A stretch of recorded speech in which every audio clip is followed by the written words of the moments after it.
Hello friends, आप सभी लोगों का स्वागत है हमारे एम्बिशन करियर एकेडमी में। दोस्तों, आज हम पंचायती राज व्यवस्था से लेकर रिलेटेड इंपॉर्टेंट डिस्कशन करेंगे और डिस्कशन करने के बाद वन लाइनर क्वेश्चन भी करेंगे जो कि किसी न किसी एग्जाम में पूछे गए हैं, बहुत इंपॉर्टेंट है।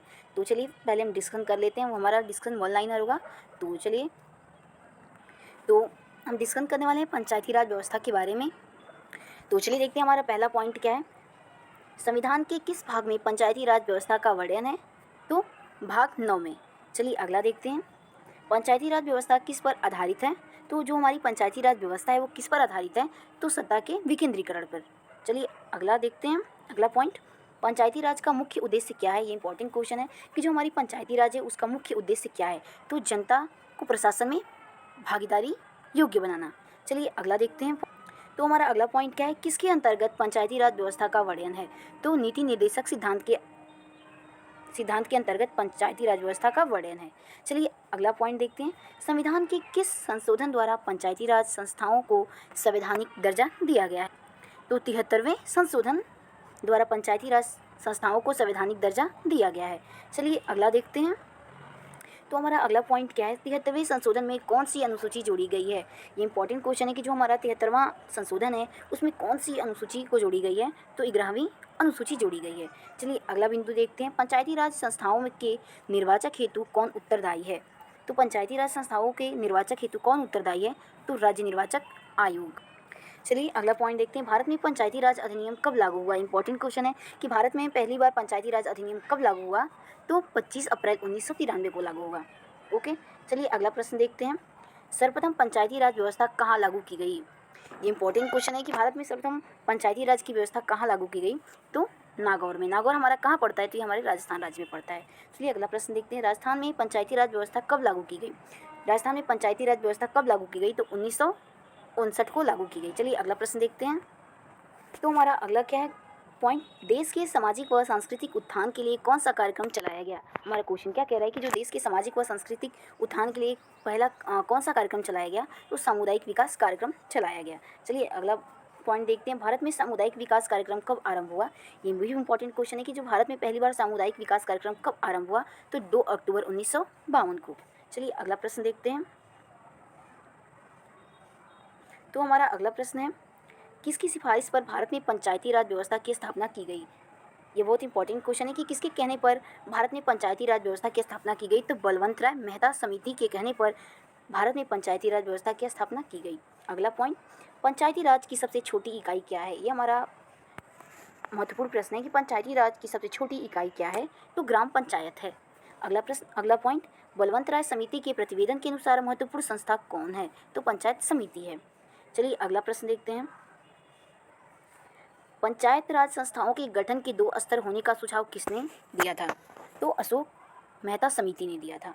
अगला प्रश्न, पंचायत स्तर पर राज्य सरकार का प्रतिनिधित्व कौन करता है? इंपॉर्टेंट क्वेश्चन है कि पंचायत के स्तर पर राज्य सरकार का प्रतिनिधित्व कौन करता है? तो ग्राम प्रधान करता है, जो हमारे गाँव का प्रधान होता है। चलिए अगला प्रश्न देखते हैं। पंचायती राज विषय किस सूची में है? इंपॉर्टेंट क्वेश्चन है कि जो पंचायती राज विषय है वो किस सूची में है? तो राज्य सूची में है। चलिए अगला प्रश्न देखते हैं। तो चलिए हम अगला पॉइंट देखते हैं। किस संशोधन में महिलाओं के लिए ग्राम पंचायत में 1/3 सीटें आरक्षित की गई है? ये भी इंपॉर्टेंट है कि किस संशोधन में महिलाओं के लिए जो ग्राम पंचायत उसमें 1/3 सीट आरक्षित की गई है? तो 73वें संशोधन में।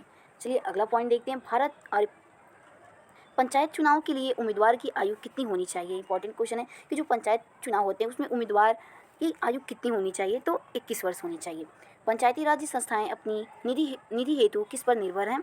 तो सरकारी अनुदान पर निर्भर हैं। अगला पॉइंट, एक विकास खंड पर पंचायती समिति कैसी होनी चाहिए? तो एक विकास के खंड पर पंचायती समिति हमारा एक प्रशासनिक अभिकरण होनी चाहिए। भारत में पहला नगर निगम कहाँ स्थापित हुआ? इंपॉर्टेंट क्वेश्चन है कि भारत में पहला नगर निगम कहाँ स्थापित हुआ था? तो चेन्नई में हुआ था। तो चलिए हम अगला प्रश्न देखते हैं। अगला पॉइंट देखते हैं। ग्राम पंचायतों की आय का स्रोत क्या है? तो ग्राम पंचायतों की आय का स्रोत मेला व बाजार। चलिए अगला प्रश्न देखते हैं। किस राज्य में पंचायती राज प्रणाली नहीं है? तो आंसर हो जाएगा अरुणाचल प्रदेश। इंपॉर्टेंट क्वेश्चन है कि किस राज्य में पंचायती राज प्रणाली नहीं है? इंपॉर्टेंट है, तो कहाँ पर नहीं है? अरुणाचल प्रदेश में। चलिए अगला पॉइंट देखते हैं। तो चलिए हम अगला पॉइंट देखते हैं। पंचायती राज प्रणाली में ग्राम पंचायत का गठन किस स्तर पर होता है? तो ग्राम स्तर पर होता है। पंचायती राज संस्था का कार्यकाल कितना होता है? इंपॉर्टेंट क्वेश्चन है कि जो पंचायती राज हमारा है उस संस्था का कार्यकाल कितना होता है? तो 5 वर्ष होता है। चलिए अगला पॉइंट देखते हैं। 73वें संविधान संशोधन में पंचायती राज संस्थाओं के लिए किस प्रकार के चुनाव का प्रावधान किया गया है? तो प्रत्यक्ष एवं गुप्त मतदान। चलिए अगला पॉइंट देखते हैं। पंचायत के चुनाव हेतु निर्णय कौन लेता है? तो हमारा राज्य सरकार लेता है। पंचायती समिति का गठन किस स्तर पर होता है? तो प्रखंड स्तर पर होता है। चलिए अगला देखते हैं। यदि पंचायत को भंग किया जाए तो पुनः निर्वाचक कितने समय के अंदर आवश्यक है? इंपॉर्टेंट क्वेश्चन है कि यदि हम पंचायत को भंग करते हैं तो पुनः निर्वाचक कितने समय के अंदर आवश्यक है? तो 6 माह के अंदर। ओके, चलिए अगला पॉइंट देख। तो चलिए अब हम इससे रिलेटेड क्वेश्चन देखने वाले हैं, वन लाइनर भी होगा। तो चलिए देखते हैं। प्रश्न नंबर हमारा पहला है, पंचायती राज या स्थानीय स्वशासन का जनक किसे माना जाता है? तो उत्तर हो जाएगा लॉर्ड रिपन को माना जाता है। चलिए अगला प्रश्न देखते हैं। प्रश्न नंबर 2, संविधान के किस भाग तथा अनुच्छेद में पंचायती राज व्यवस्था का वर्णन है? क्वेश्चन क्या कह रहा है कि संविधान के किस भाग में अनुच्छेद में पंचायती राज व्यवस्था का वर्णन है? तो भाग 9 तथा अनुच्छेद 40 में। इंपॉर्टेंट क्वेश्चन है। चलिए अगला प्रश्न देखते हैं। पंचायती राज व्यवस्था किस पर आधारित है? तो जो हमारी पंचायती राज व्यवस्था होती है वो किस पर आधारित होती है? तो हमारा उत्तर हो जाएगा सत्ता के विकेंद्रीकरण पर। चलिए अगला प्रश्न देखते हैं।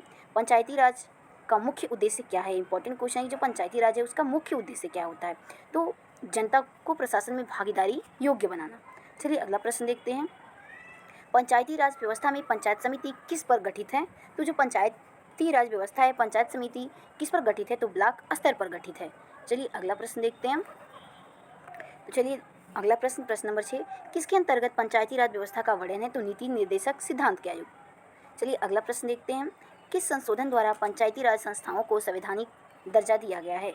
तो 73वें संशोधन द्वारा पंचायती राज संस्थाओं को संवैधानिक दर्जा दिया गया है। चलिए अगला प्रश्न देखते हैं। प्रश्न नंबर 8वां, 73वें संशोधन में कौन सी अनुसूची जोड़ी गई है? ये हम लोग पढ़े थे, इंपॉर्टेंट मैंने बताया था। तो 73वें संशोधन में कौन सी अनुसूची जोड़ी गई है? तो 11वीं अनुसूची को जोड़ी गई है। चलिए अगला प्रश्न देखते हैं। तो हमारा अगला प्रश्न है, पंचायती राज संस्थाओं के निर्वाचक हेतु कौन उत्तरदायी है? तो जो पंचायती राज संस्थाओं के निर्वाचक हेतु कौन उत्तरदायी होता है? तो राज्य निर्वाचक आयोग हमारा उत्तरदायी होता है। चलिए अगला प्रश्न देखते हैं। भारत में पंचायती राज अधिनियम कब लागू हुआ? ये इंपॉर्टेंट क्वेश्चन है। भारत में जो हमारा पंचायती राज अधिनियम है कब लागू हुआ था? तो 25 अप्रैल 1993 को। इंपॉर्टेंट क्वेश्चन है। चलिए अगला प्रश्न देखते हैं। सर्वप्रथम पंचायती राज व्यवस्था कहाँ लागू की गई थी? ये भी इंपॉर्टेंट क्वेश्चन है कि भारत में सर्वप्रथम पंचायती राज व्यवस्था कहाँ लागू की गई थी? तो राजस्थान में लागू की गई थी। राजस्थान के किस जिले में? तो नागौर जिले में। कब? तो 1959 को। चलिए अगला प्रश्न देखते हैं। तो हमारा अगला प्रश्न है, देश के सामाजिक व सांस्कृतिक उत्थान के लिए कौन सा कार्यक्रम चलाया गया? तो सामुदायिक विकास कार्यक्रम चलाया गया। चलिए अगले प्रश्न की तरफ हम बढ़ते हैं। भारत में सामुदायिक विकास कार्यक्रम कब आरंभ हुआ? ये भी इंपॉर्टेंट क्वेश्चन है कि भारत में सामुदायिक विकास कार्यक्रम कब आरंभ हुआ था? तो 2 अक्टूबर 1952 में आरंभ हुआ था। चलिए अगला प्रश्न देखते हैं। किसकी सिफारिश पर भारत में पंचायती राज की स्थापना की गई थी? या फिर किसके कहने पर भारत में पंचायती राज व्यवस्था की स्थापना की गई थी? तो बलवंत राय मेहता समिति के द्वारा कहने पर या फिर सिफारिश करने पर भारत में पंचायती राज व्यवस्था की स्थापना की गई थी। चलिए अगला प्रश्न देखते हैं। पंचायती राज की सबसे छोटी इकाई क्या है? तो ग्राम पंचायत है। चलिए अगला प्रश्न की तरफ बढ़ते हैं। पंचायती राज संस्थाएं निधि हेतु किस पर निर्भर हैं? तो हमारी जो पंचायती राज संस्थाएं हैं निधि हेतु किस पर निर्भर हैं? तो सरकारी अनुदान पर निर्भर है।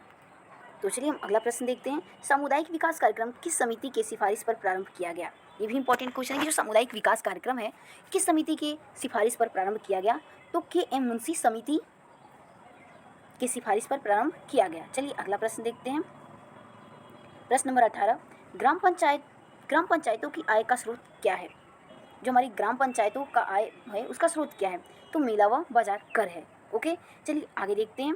प्रश्न नंबर 19, किस राज्य में पंचायती राज प्रणाली नहीं है? ये बहुत ही इंपॉर्टेंट क्वेश्चन है। मैंने डिस्कशन में जब डिस्कशन हम कर रहे थे तो मैंने बताया था किस राज्य में पंचायती राज प्रणाली नहीं है? तो अरुणाचल प्रदेश बताया था, और उसमें और भी 2 राज्य हैं, मेघालय और मिजोरम भी हैं। तो चलिए अगला क्वेश्चन देखते हैं। चलिए अगला प्रश्न देखते हैं। पंचायती राज प्रणाली में ग्राम पंचायत का गठन किस स्तर पर होता है? तो ग्राम स्तर पर होता है। चलिए अगला प्रश्न देखते हैं। पंचायती राज संस्था का कार्यकाल कितना होता है? तो 5 वर्ष होता है। चलिए अगला प्रश्न देखते हैं। यदि पंचायत को भंग किया जाता है तो निर्वाचन कितने समय के अंदर आवश्यक है? ये भी क्वेश्चन इंपॉर्टेंट है। यदि हम पंचायत को भंग करते हैं तो निर्वाचन कितने समय के अंदर आवश्यक है? तो 6 माह के अंदर। चलिए अगला प्रश्न देखते हैं। प्रश्न नंबर 24, पंचायती राज के सुधार हेतु कौन कौन सी समितियां बनाई गई हैं? तो कौन कौन सी समितियाँ बनाई गई हैं, चलिए देखते हैं, ये भी इम्पोर्टेंट है। हमारा उत्तर हो जाएगा बलवंत राय मेहता समिति, अशोक मेहता, PV राय समिति, LM सिंघवी समिति, PK थंगुर समिति। ओके, चलिए अगला प्रश्न देखते हैं। प्रश्न नंबर